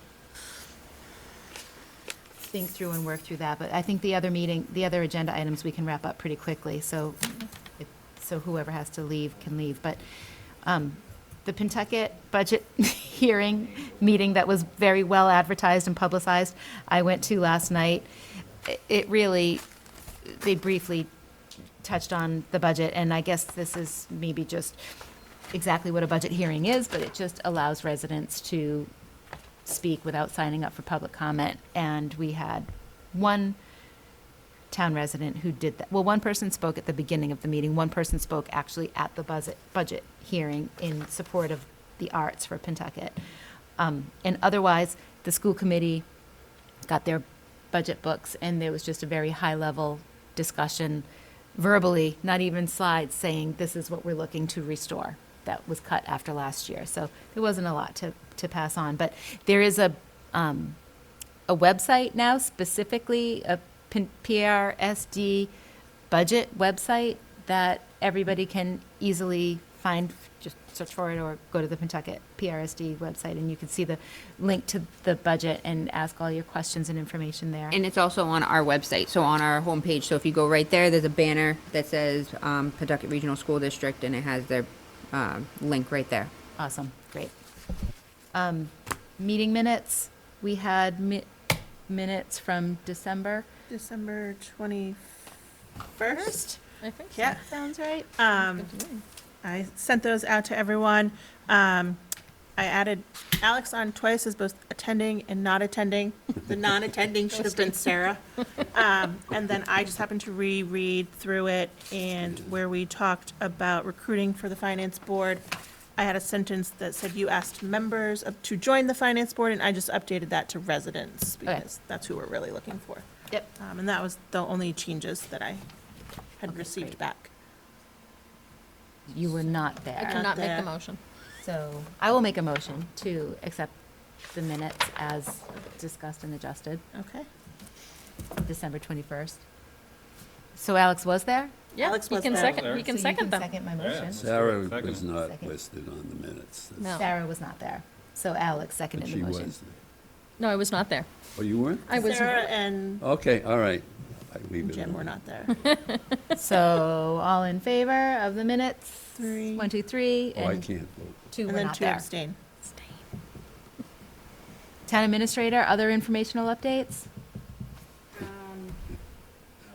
Where's the money? I feel like there was something, but I totally just drew a blank. we can circle back. Yes, I do not know. Okay.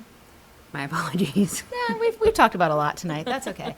Next meeting and agenda, the next meeting would be March 1st, and we added the Council on Aging. No, we didn't add them yet. Oh, I'm gonna ask you, I'm gonna ask the board to allow the Council on Aging new director to come back, and I believe he's going to propose a new budget than what was submitted. so when we met with the Council on Aging a couple weeks ago, it was the new director's first or second day Second day. of employment. And so they wanted to just give him a chance to revisit that. Yes. So, So, I would ask that we put him on at 6:30 after the Board of Health. He was fine with that. He said that was fine to come at we met the 6:30. Board of Health. Oh, yeah, we moved them, sorry. I'm looking at our old schedule. Who's at 6:30 now? Next week? Not next week, 2 weeks. Whatever. I can assign a time as long as we Assign a time, let me know. want to let him back, so. Do we have to actually vote on that? I don't think so. I don't think so. We Should can we vote? invite them back. We can take a vote, just to. Sure. Did you make a I motion? will make a motion to allow the Council on Aging Director to come and present his budget, his revised budget. I'll second. Any other further discussion on that? All in favor? Very good, unanimous, terrific. Any other items not reasonably anticipated at time of posting? No. No? Motion to adjourn at 7:06? I'll make a motion to adjourn at 7:06 PM. I'll second. All in favor of adjourning? Thank you so very much.